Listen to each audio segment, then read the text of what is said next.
La MRC de Kamouraska est un carrefour multiservice au service des citoyens. Elle protège et met en valeur nos ressources tout en appuyant financièrement la créativité et l'audace d'ici. 235 rue Rochette, Saint-Pascal, 418-492-1660. En manchette à Infocam cette semaine, la résidence L'Envol inaugure son projet d'aménagement extérieur Prendre sa place au soleil. Comme la majorité des gens, ils vont pouvoir recevoir leur famille, leurs amis, puis profiter des installations. L'équipe Desjardins Jeunes Entrepreneurs du défi Pierre Lavoie remet une somme totale de 24 000 $ à 2 écoles primaires de la région. Sophie Poulain de Courval est récipiendaire du prix Médiation du patrimoine.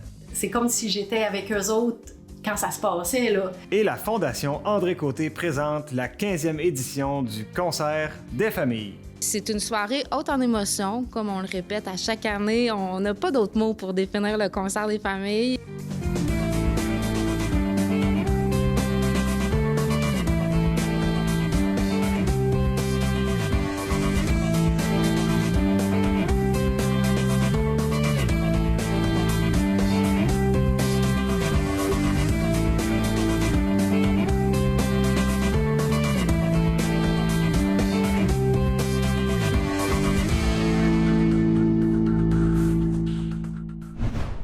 Mesdames et messieurs, mes salutations. Mon nom est Guillaume Pigeon et bienvenue à Infocam, l'émission d'actualité de votre région. Le 12 octobre dernier, j'ai été invité par l'APHK, soit l'Association des personnes handicapées du Kamouraska, et la résidence L'Envol lors de l'inauguration du projet d'aménagement extérieur Prendre sa place au soleil. Je vous invite avec moi à venir voir ce bel endroit.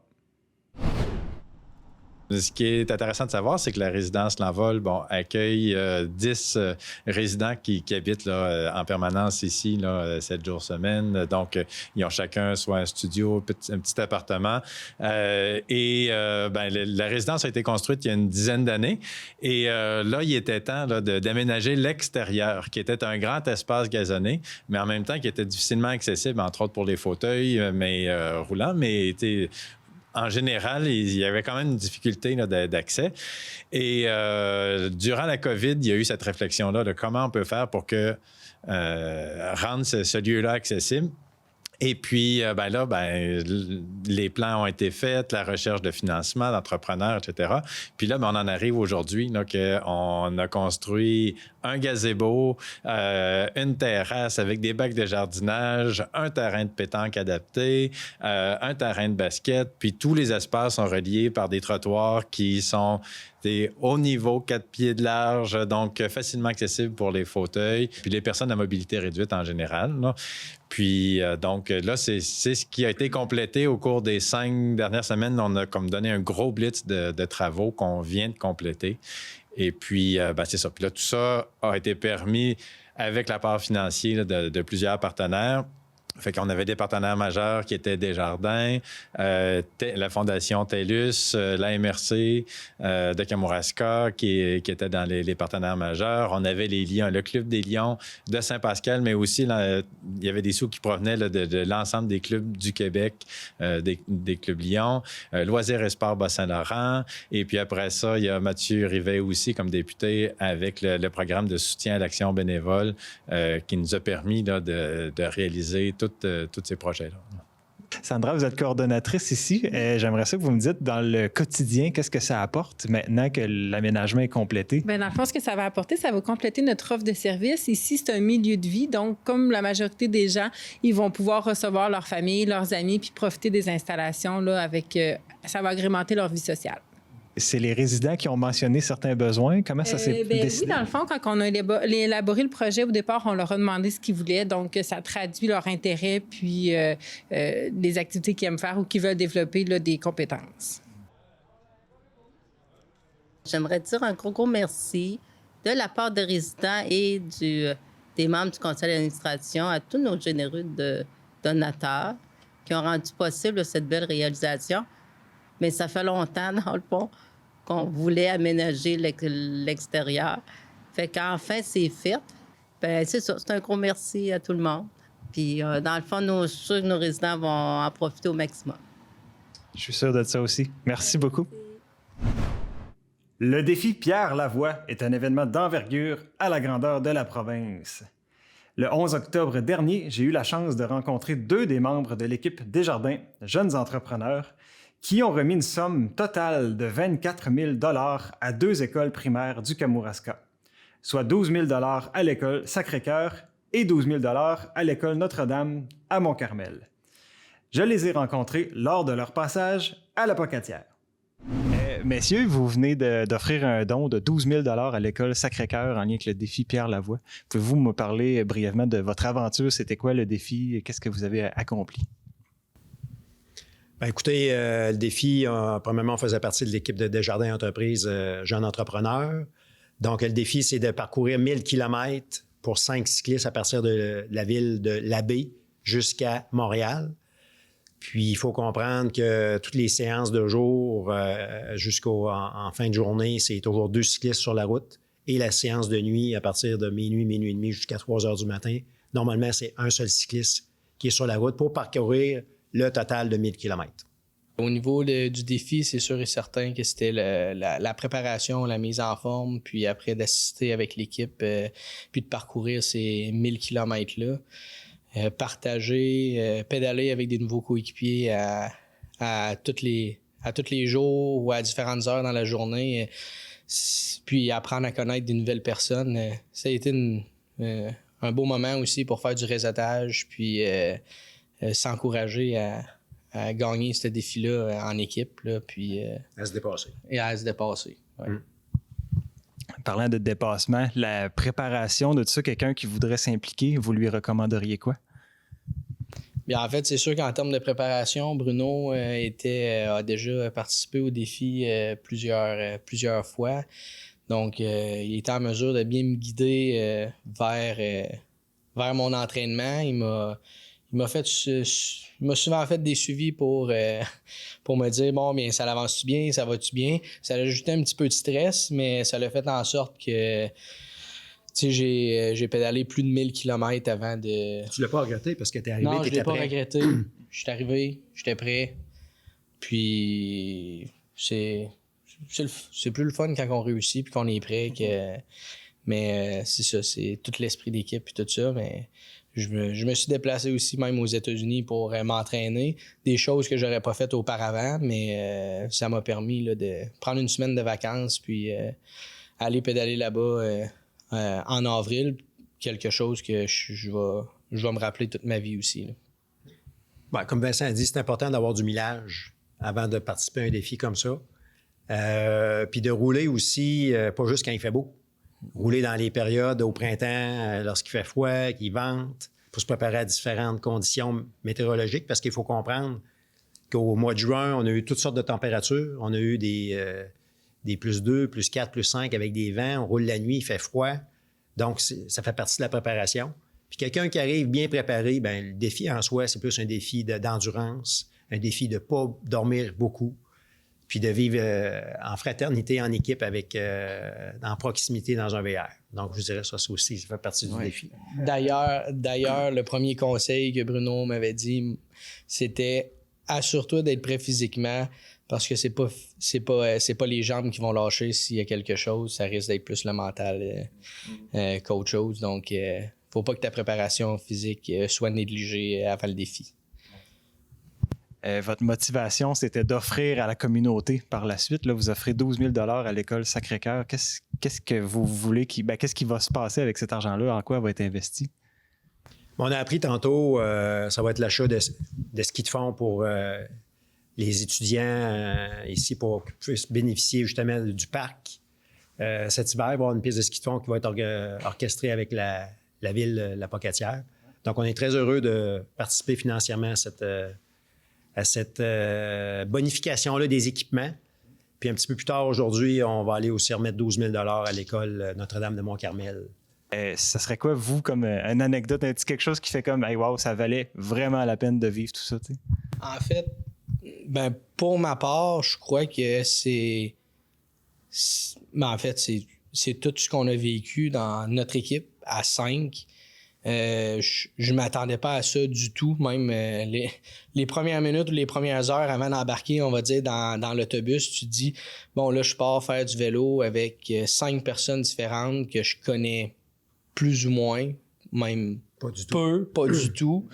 Puis là, je dois passer les 4-5 prochaines journées, en fait, les 3 prochaines journées avec eux.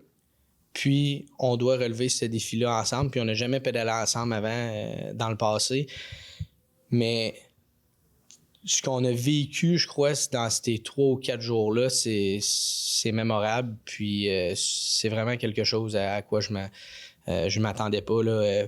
C'est pas simplement faire du vélo, c'est presque j'ai hâte de retourner dans le VR puis de revoir la gang pour, on va dire, continuer à avoir du plaisir. S'agacer un petit peu. Puis même, je crois qu'on s'est agacé plus qu'on aurait pu penser s'agacer avant qu'on parte. Là. Ouais. Moi, comme anecdote, je vous dirais, c'est l'accueil qu'on reçoit d'un peu partout à travers les villages durant l'ensemble du 1000 km, que ce soit dans le jour, la nuit. Souvent, surtout le vendredi, on voit chaque village, les écoles sortent dans la rue pour nous encourager. On est accueillis comme des athlètes olympiques, même si on n'en est pas. Ouais. Puis ça, pour nous, c'est une fierté puis ça donne une motivation supplémentaire justement à se dépasser. Mais au bout de la ligne, un anecdote, je crois que c'est difficile, on va dire, à résumer. Là, mais c'est tout l'ensemble de la chose qui fait que c'est une expérience mémorable qu'on fait au début. Moi, la mienne ça a été une première. J'ai fait partie pour une première et la dernière fois de ce grand défi-là. Mais tout ça ensemble, c'était toute une machine. Magique. 1200 équipes, 5 cyclistes, plus un chauffeur, ça fait 6 personnes par équipe. Plus de 500 bénévoles qui nous accompagnent ou qui nous accueillent dans les municipalités. C'est vraiment assez difficile à battre comme feeling. Comme athlète amateur, comme on peut être. Comme le mot feeling, ça vient. Ça donne des papillons à chaque entrée, à chaque départ. La famille qui vient, c'est sûr que c'est très, très. C'est vraiment le fun. Messieurs, un gros merci pour avoir encore, puis bonne continuité. Merci à vous. Merci. Sophie Poulain de Courval est une artiste aux multiples talents. Récemment, Culture Bas-Saint-Laurent lui a remis le prix Médiation du patrimoine pour souligner l'excellence de son projet Viens que je te raconte. Sophie, merci de m'accueillir chez toi. Je suis content de te revoir. C'est un plaisir. Oui. Tu as gagné récemment le prix Médiation du patrimoine. Est-ce que tu peux m'expliquer un peu c'est quoi ce prix-là que tu as gagné? Ah oui, c'est vraiment un grand honneur, ce prix du patrimoine, parce que j'ai une démarche que je me suis rendu compte en réfléchissant puis en regardant les projets précédents, qu'il y avait toujours une petite touche de patrimoine dans mon affaire. Puis je trouve qu'il y a des belles traditions au niveau des anciens de mes grands-parents ou de mes arrière-grands-parents. Puis là, la technologie aujourd'hui, ça va super vite. Puis j'ai peur qu'on oublie ça. Donc, c'est pour ça que j'ai fait ma cabine téléphonique avec Viens que je te raconte, qui est le titre de mon projet.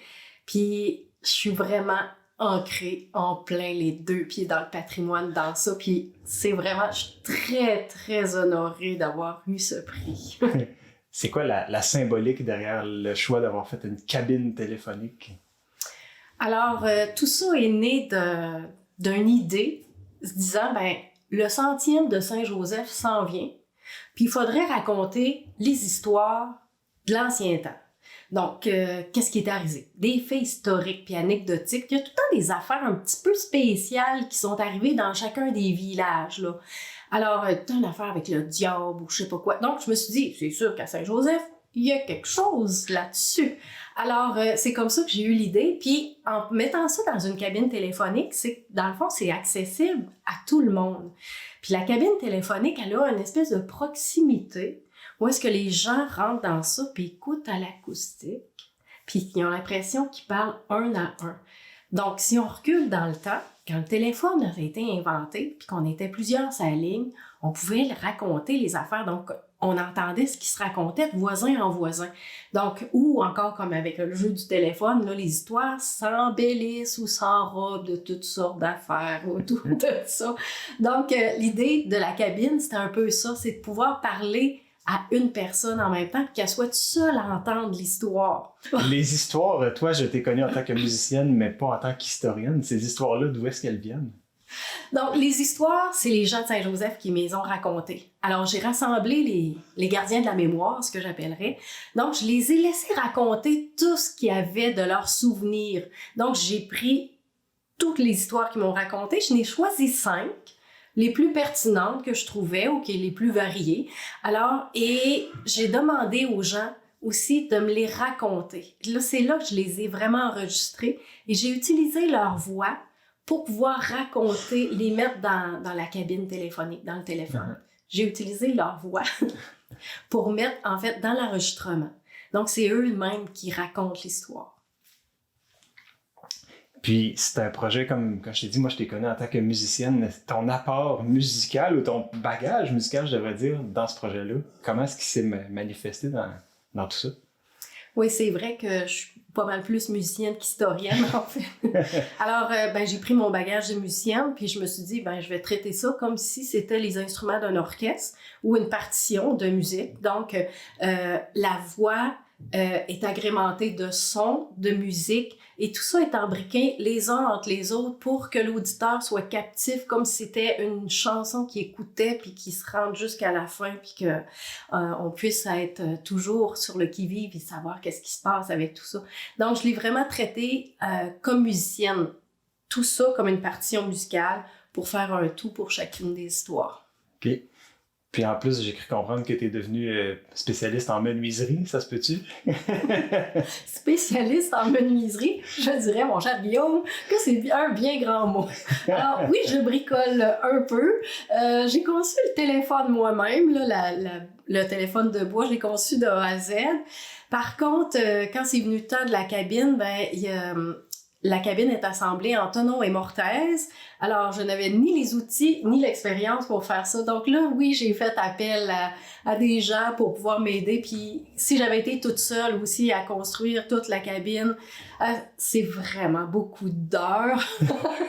C'est très long à faire. Donc, j'ai eu quelques alpeurs, comme on pourrait dire, pour pouvoir m'aider à fabriquer ça. Donc, des spécialistes, là. Ouais. Puis au niveau de l'électronique, ça, écoutez, Guillaume, tu me connais, l'électronique, je suis pas la spécialiste du tout. Donc, c'est vraiment quelqu'un qui m'a conçu un petit ordinateur qui rentre dans la cabine téléphonique aussi, qui va pouvoir permettre la transmission. Ouais. Aujourd'hui, en ce moment, au moment où on se parle, est-ce qu'il y a encore moyen d'aller dans cette cabine-là et d'écouter les histoires, en fait? Pour aujourd'hui, en fait, cette année, la cabine n'était pas installée. Mais l'été prochain, j'espère vraiment qu'elle puisse reprendre la route et qui sait, peut-être dans une autre municipalité avec de nouvelles histoires. En fait, quand je l'ai conçue, ma cabine téléphonique, mon idée, c'était de la faire voyager. Alors, j'aimerais vraiment ça qu'elle puisse se promener un peu partout. Alors, ça sera à suivre, Guillaume, pour l'été prochain. On ne dévoile pas de scoop. Puis, j'aimerais ça savoir, toi, comment tu t'es senti quand tu as vu tous les gardiens du savoir te partager justement leur mémoire que peut-être que tu ne te doutais pas du tout et tu devais vivre quelque chose. En fait, je suis curieux de voir comment que tu voyais ça se dévoiler devant toi, toutes ces histoires-là. Alors, si on se rappelle bien, au moment de la cueillette d'informations, on était en plein COVID et il y a eu une fenêtre dans le temps des fêtes où est-ce qu'on avait le droit de se rassembler, mais bien loin. Alors, à ce moment-là, moi, j'ai rassemblé les gens dans une salle à Saint-Joseph, puis là, ils se sont mis à jaser. C'était fantastique. Parce que non seulement ils étaient contents de se voir, ils étaient contents de se rappeler. Te souviens-tu, il y avait telle affaire? Puis là, ils se relançaient. Hey, toi, t'as-tu vécu ça? Non, mais moi, je pensais que c'était là. Là, c'était savoureux. J'ai fait 2 rencontres comme ça, là. C'était vraiment, vraiment... en fait, c'était un super bon moment parce que c'est comme si j'étais avec eux autres quand ça se passait, là, les histoires fusaient d'un bord puis de l'autre, là. Donc, c'était vraiment très touchant. Des histoires aussi très touchantes. Une dame qui parle dans la cabine aussi, qui aujourd'hui est décédée. Okay. Donc, ça aussi, je suis contente de l'avoir enregistré, celle-là. Ouais. Macrim, moi, je te souhaite que la cabine voyage, que ta créativité continue de se faire aller dans le Kamouraska. Ben, merci beaucoup, Guillaume, d'être venu, d'avoir pris le temps. Merci à toi. Salut. À la prochaine. La Fondation André Côté présentera la 15e édition de son concert des familles le 21 octobre prochain. La directrice générale de l'organisme, Marie-Pierre Brault, est venue nous rendre visite en nos studios. Chère Marie-Pierre, je suis content de te revoir, premièrement. Ça fait la dernière fois qu'on s'est vu, il y avait une envolée de papillons pour le concert des familles. Là, on est dans le vif du sujet. Le concert des familles, ça s'en vient. Peux-tu nous parler du concert, s'il te plaît? Bien entendu. Donc, oui, on s'était vu début septembre, si ma mémoire est bonne, à la Vallée des Papillons. Il faisait un petit peu plus beau à l'extérieur. Concert des familles, ça a lieu le 21 octobre prochain à 19h à la cathédrale de Sainte-Anne-de-la-Pocatière. Donc, c'est notre 15e édition. Notre président d'honneur est Mathieu Rivet, député de la Côte-du-Sud, à qui on est vraiment content d'avoir avec nous cette année. C'est une soirée haute en émotions, comme on le répète à chaque année. On n'a pas d'autres mots pour définir le concert des familles. Mais c'est une soirée aussi unique à laquelle on va honorer 20 personnes, donc 20 défunts qui nous ont quittés, qui avaient soit une maladie au niveau du cancer ou une maladie incurable. Dans les 19 municipalités, bien entendu, que la Fondation André Côté dessert au niveau de ses services. Donc, cette année, on a aussi l'honneur d'honorer Sylvie Gagnon, comme on parlait un petit peu plus tôt, une des 3 fondatrices de la Fondation André Côté. Donc, c'est ça, on honore 20 personnes cette année au concert des familles, puis on a 21 chansons au total. La dernière chanson est dédiée à toutes les personnes dont on honore et ainsi que les bénévoles. Et cette année, on accueille le chœur, pas le chœur, mais l'ensemble vocal plutôt, Mouvance de la Pocatière. Ensemble vocal qui est dirigé par Marc-André Caron. Je me permets de nommer Marc-André, j'ai travaillé un petit peu avec. Marc-André, c'est tout un chef de chœur. Il a une bonne approche avec ses choristes. Il est reconnu à l'international jusqu'en France. Vous, son professionnalisme, qu'est-ce que ça apporte à votre concert? Marc-André, c'est un incontournable. On est très heureux de l'avoir avec nous. Il fait d'ailleurs partie du comité organisateur du concert des familles, et ça depuis plusieurs années. Donc, c'est notre personne ressource, si je peux l'appeler comme ça, qu'à chaque année, c'est lui qui prend en charge cette partie-là. De quel type de chœur ou d'ensemble vocal est-ce qu'on va chercher des artistes? Donc, c'est un questionnement qui se pose avec le comité concert. Puis c'est Marc-André, après ça, qui s'occupe de la suite. L'accès au concert des familles le 21 octobre prochain est un coût de 40 $ par billet. Puis il y a des points de vente un petit peu partout sur le territoire. C'est comme si on allait assister à un spectacle à la salle André Gagnon ou au centre culturel ou peu importe. Ce qui fait à ce que Marc-André, de son côté, s'assure que chaque ensemble vocal ou groupe vocal qu'on accueille ou artiste, là, peu importe, tout dépendamment des années, soit professionnel, que tout soit bien préparé. Puis c'est vraiment une performance qui est livrée pendant cette soirée-là, mais tout en émotion. Donc, en respectant aussi chaque personne qu'on honore, dans ses traits de personnalité, dans la musique qu'il a aimée, qu'il a écoutée ou dans les chansons que la famille pense que ça le représentait. Donc, c'est Marc-André, notre personne ressource, là, notre personne clé qui s'occupe de boucler tout ça, tout en respect, en lien avec les familles. Donc, c'est pour ça que je te dis, à chaque année, on revient avec un concert des familles, mais il est toujours unique parce que c'est pas les mêmes personnes qu'on honore, même si le groupe vocal change. C'est des personnes différentes, avec différents intérêts, avec différentes personnalités qu'on honore à chaque année. Donc, c'est un moment magique, haut en émotion. On pleure, mais on rit, on chante. C'est vraiment un spectacle à voir. C'est incroyable comme soirée. Super. Vous t'as dit, il y a des billets en vente un peu partout sur le territoire. Est-ce qu'il y a des billets aussi en vente en ligne, par exemple, ou même si on vous appelle, y a-t-il d'autres façons d'avoir des billets? Oui, donc il y a des points de dépôt là, de Saint-Alexandre jusqu'à Saint-Jean-Port-Joli cette année. Il y en a de disponibles aussi en ligne via le site web de la Fondation André Côté, donc fondationandrécôté.ca. Il y a un onglet concert des familles, c'est très simple à aller chercher. La transaction, là, elle est toute sécurisée avec le site web avec lequel on fait affaire. Sinon, on peut nous téléphoner directement 418-714-6698, 418-714-6698. On laisse un message sur la boîte vocale, puis on va vous rappeler. Et sinon, sinon, si vous décidez la journée même de dire « Hey, finalement, là, Guillaume, moi, j'irai au concert des familles », mais il va y avoir des billets aussi sur place le soir même. On va pouvoir vous accueillir là, puis vous allez pouvoir vous en procurer. Génial. En terminant, ma chère, il y aura une remise de prix, un prix hommage André Côté, un prix quand même hommage au nom de la Fondation. Je serais curieux de savoir c'est quoi cet hommage-là que vous rendez?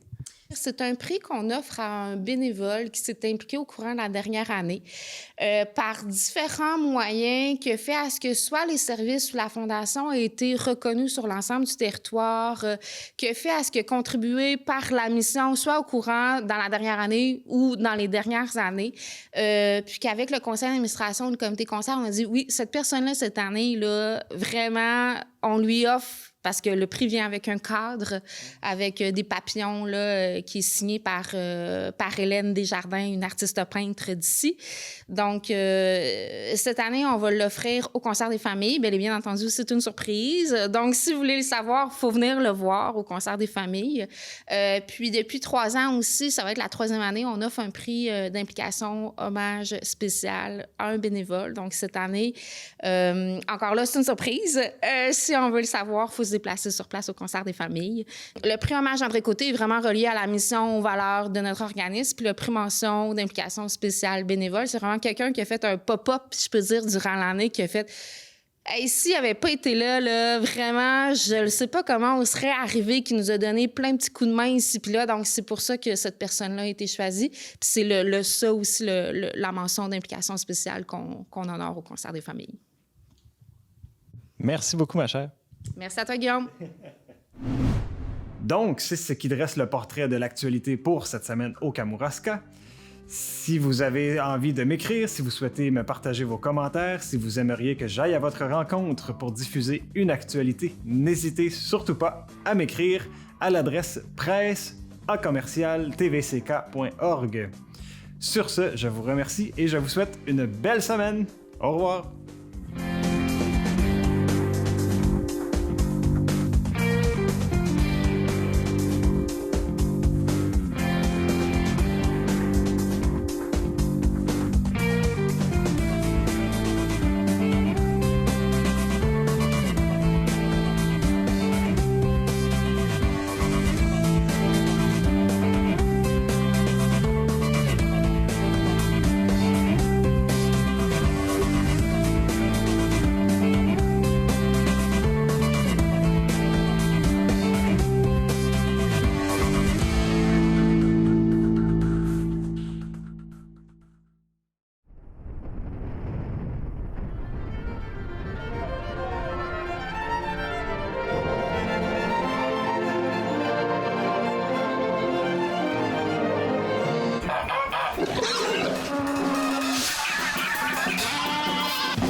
On va s'acheter la tête à l'eau, là.